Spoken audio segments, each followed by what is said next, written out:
Olá, meus irmãos, bom dia, graça e paz. Vamos continuar os nossos estudos da Escola Bíblica Dominical. Terminamos domingo passado a carta aos Hebreus e agora nós vamos iniciar a carta de Tiago. É uma carta fantástica que traz bastante instruções práticas para a vida diária do crente. E aqui nessa carta nós vamos aprender uma grande verdade, que as obras não produzem fé. A fé sim produz obras. Então ele coloca isso bem claro e mostra que os seus leitores, eles não podem ser simplesmente como fariseus reformados, melhorados, né? E infelizmente muitas pessoas estão nas igrejas dessa maneira.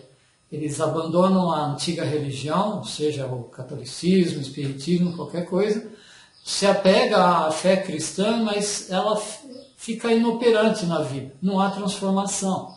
E ele mostra nessa carta que a transformação de vida é essencial para provar que a fé realmente é genuína. Então essa é uma das questões muito importantes dessa carta. Outra coisa, Tiago escreve, aqui nessa aula nós não vamos usar capítulo nenhum, vamos somente usar o primeiro versículo. Ele se coloca como Tiago, servo de Deus e do Senhor Jesus Cristo, às 12 tribos, né, na dispersão. As 12 tribos de Israel, desde o cativeiro da Babilônia, em 538, se não me engano, antes de Cristo, já não existiam mais fisicamente.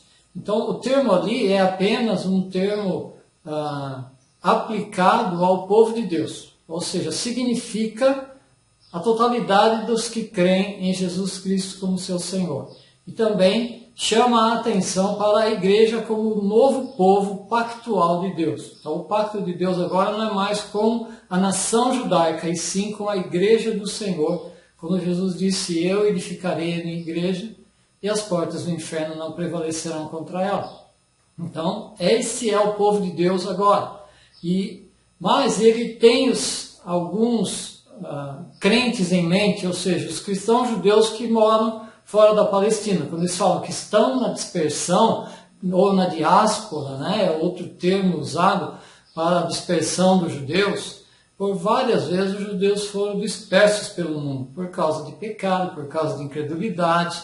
A gente viu lá na primeira vez o povo de Israel, as 10 tribos que foram espalhadas pelo cativeiro da Síria, nunca mais retornaram para Jerusalém, para a Judéia, e só a tribo de Judá de Benjamim, quando foi levada para o cativeiro de Babilônia, aí sim retornou, mas também em parte. Então boa parte dos judeus está espalhada pelo mundo, e muitos deles creem em Jesus. E alguns também fazem uma ligação entre essa carta com aquelas pessoas que foram espalhadas da igreja depois do Pentecostes, quando Estevão foi apedrejado, houve uma perseguição, Paulo era o líder dessa perseguição.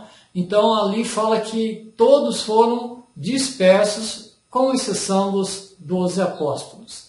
Então, nós vemos que os cristãos dali da Judéia fugiram. Eles abandonaram suas casas, sua família e fugiram para outras partes.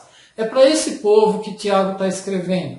Ele está escrevendo porque eles estavam passando por perseguição, eles estavam passando por tribulação, eles tinham vendido seus bens, tinham sido roubados, eles praticamente não tinham mais nada, né, de bens materiais, e eram pobres e passavam muitas dificuldades.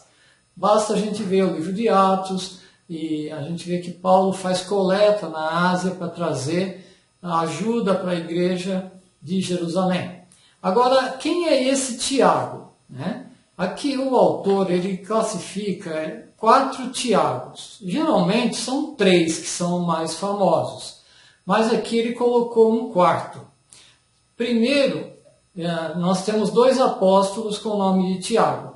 Um é o filho de Zebedeu, irmão de João, que foi morto à espada por Herodes no ano de 44 depois de Cristo. Depois nós temos o Tiago, filho de Alfeu, também apóstolo, chamado de Tiago o Menor. E depois Tiago, irmão de Jesus. E o autor aqui cita mais um Tiago, pai de Tadeu, né? Que possivelmente é aquele Judas Tadeu, pai de Judas, quer dizer, não do Tadeu, mas possivelmente aquele Judas Tadeu e não Iscariotes. Tudo isso mostra que existem 4 pessoas aí candidatas para ser o autor dessa carta. Porém, todos os estudiosos colocam essa carta como sendo escrita pelo meio-irmão de Jesus, Tiago. Por quê? Primeiramente, o Tiago, filho de Zebedeu, já estava morto quando a carta foi escrita, então não pode ser ele.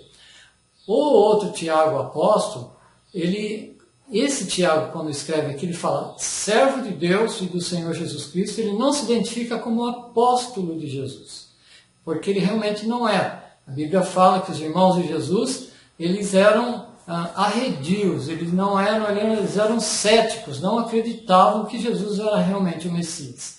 Mas há um episódio fantástico que, depois da ressurreição de Jesus, a gente vê lá em 1 Coríntios, capítulo 15, verso 7, que Jesus aparece particularmente a Tiago. E os estudiosos, né, eles apontam que esse Tiago é o meu irmão de Jesus, que precisava desse encontro particular para crer em Cristo, e a partir daí ele se tornou líder da igreja de Jerusalém. E também associando esse episódio, ele sendo líder da igreja de Jerusalém, e aqueles crentes serem espalhados pela perseguição depois da morte de Estevão, mostra que Tiago, através dessa carta, ele tenta pastorear esses crentes que estavam longe, levar para eles alimento espiritual, levar para eles desafios da vida cristã, levar para eles alertas de um viver, exortações para um viver de santidade, um viver de temor, um viver que possa realmente mostrar que a sua fé é operante, trabalhando para a glória de Deus. Então, tudo isso mostra que realmente é o Tiago, irmão de Jesus, o autor dessa carta. Muito bem, identificado o autor e o propósito, nós vamos ver agora alguns conteúdos que Tiago coloca nessa carta. Ele vai falar de Deus. Olha quanta coisa que ele fala de Deus. Eu vou até ler aqui para os irmãos verem. No capítulo 1, verso 5, ele chama Deus de doador da sabedoria. Capítulo 1, verso 13, ele retrata Deus como jamais tentado pelo mal, ou seja, um Deus santo que não tenta a ninguém. Depois, no verso 17, ele chama Deus de imutável. No verso 18, ele coloca Deus como criador. No verso 20, Deus justo. No verso 27, e também no 3,9, ele chama Deus de Pai. Depois, ele fala que Deus escolhe aqueles que são rejeitados, no capítulo 2 até no verso 5. Amigo de Abraão, 2,23. Criador do homem, em 3,9. Zeloso, ele não tolera rivais, então ele não reparte a sua glória com ninguém. Lá em 4,4. Doador da graça e resistente aos soberbos, Tiago 4,6. Legislador e juiz, Tiago 4,12. Tudo isso mostra um perfil do Deus que Tiago crê e é o Deus que nós cremos. Depois ele vai falar de Jesus Cristo. 2 vezes apenas nessa carta o nome Jesus Cristo aparece.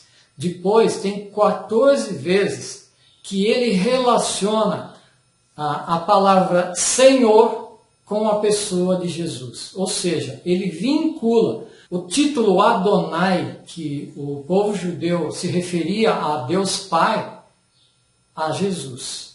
Então ele vincula esse termo a Jesus, chamando Jesus de Senhor.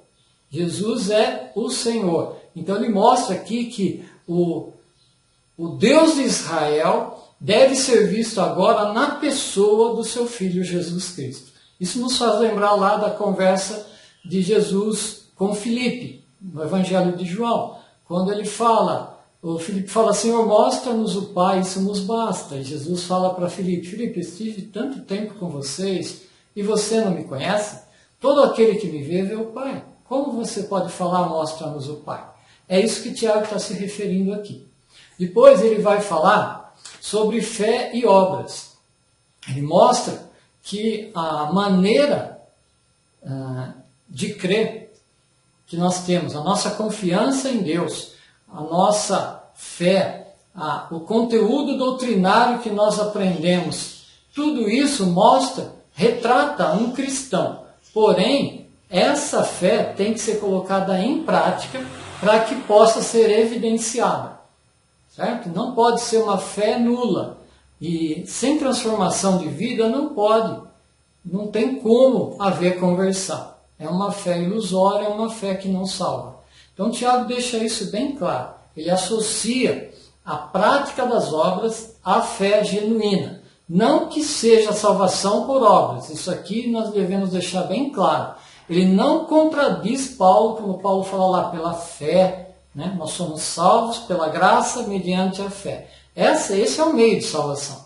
Mas a fé precisa transformar a vida a tal ponto que o cristão se empenhe em ajudar as pessoas, em colocar essa fé a serviço do reino de Deus.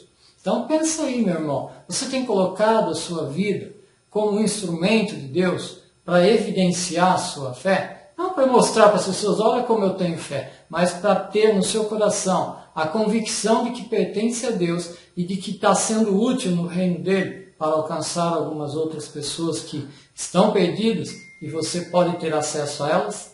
Então é bom a gente pensar sobre isso.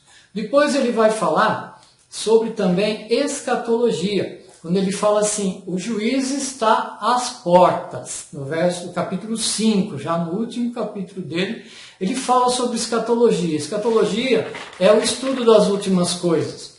Ele mostra que nós já estamos vivendo esse período. Então, quanto mais o tempo passa, mais próximos da volta de Cristo nós estamos, e mais próximos também do juízo dele sobre os ímpios e para dar o galardão para os seus servos, aqueles que são seus. Então, vale a pena a gente também pensar um pouco sobre isso. Como eu tenho usado a minha vida e os dons que Deus me tem dado, eu tenho colocado a serviço do reino, eu tenho contribuído com a igreja financeiramente, eu tenho contribuído com a igreja em oração, orando pela liderança, orando pelos irmãos, orando pelo trabalho, colocando meus dons em prática, quer seja na área da música, quer seja na área social, quer seja na área eclesiástica, não importa. Aquilo que Deus te deu capacidade para fazer, você precisa colocar a serviço dele, porque a recompensa está vindo. E quanto mais nós usarmos os nossos dons para a glória de Deus, maior será a nossa recompensa. Fala também da lei. Era de se esperar que um judeu, né, convertido a Jesus não deixasse de colocar a lei. Porém, ele fala da lei aqui de uma maneira que deixa bem claro que para ele a lei de Moisés se cumpriu, né, na obra que Jesus Cristo realizou na cruz e a ressurreição. Por isso ele usa a lei da liberdade. Agora uma lei que nos libertou daquele cativeiro que escravizava, na verdade, o ser humano, porque não conseguia praticar a lei de Moisés na sua totalidade. Cristo cumpriu essa lei e agora a lei da liberdade está ao nosso alcance e crendo em Jesus, esse cumprimento da lei é acreditado na nossa conta. Então nós somos livres agora daquele jugo da lei, mas nós temos agora a convicção e a obrigação de praticar a nossa fé diante das pessoas através de várias outras coisas. Ele vai trazer aqui algumas questões éticas e práticas, como nós falamos na última aula sobre Hebreus, né? Ele fala de ética.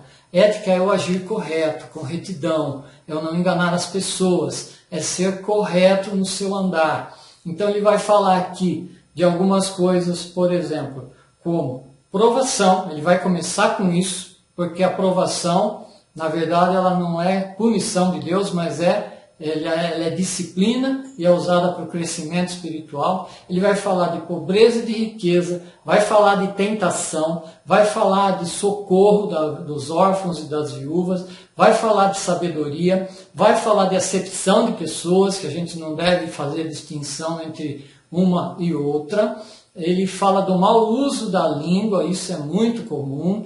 Ele fala de mundanismo, uma coisa que está influenciando muito a igreja nesses últimos dias. Fala de soberba, né, de pessoas que se acham melhores do que os outros. Fala de maledicência, nós já falamos. Fala de omissão na prática do bem. Ele fala da opressão que os ricos fazem sobre os pobres. Ele vai falar de uma série de coisas. E tanto é que essa carta é tida como um manual, né, cristão de como se viver uma vida ética, de como se colocar em prática a fé no Filho de Deus. Eu espero, irmãos, que vocês estejam dispostos a aprender tudo que nós vamos estar estudando aqui. Nós vamos estar estudando parte a parte. Na próxima aula ele vai falar das provações também. Acho que várias aulas vão ser contidas apenas no capítulo 1, mas há um desafio que o autor coloca aqui. Ele nos desafia a ler a carta toda, os 5 capítulos da carta, todas as semanas durante o estudo desse livro. Então são 4 meses que, se os irmãos toparem isso, eu creio que vai ser muito edificante. Toda semana, nós já fizemos isso essa semana. Cada dia da semana foi um capítulo inteiro da carta que foi enviado. E agora, se os irmãos quiserem, podem continuar, além dos textos que vão ser enviados novamente, ler também cada dia um capítulo completo, até o final da semana, para ler a carta toda, todas as semanas, tá bom? Fiquem com Deus e na paz do Senhor.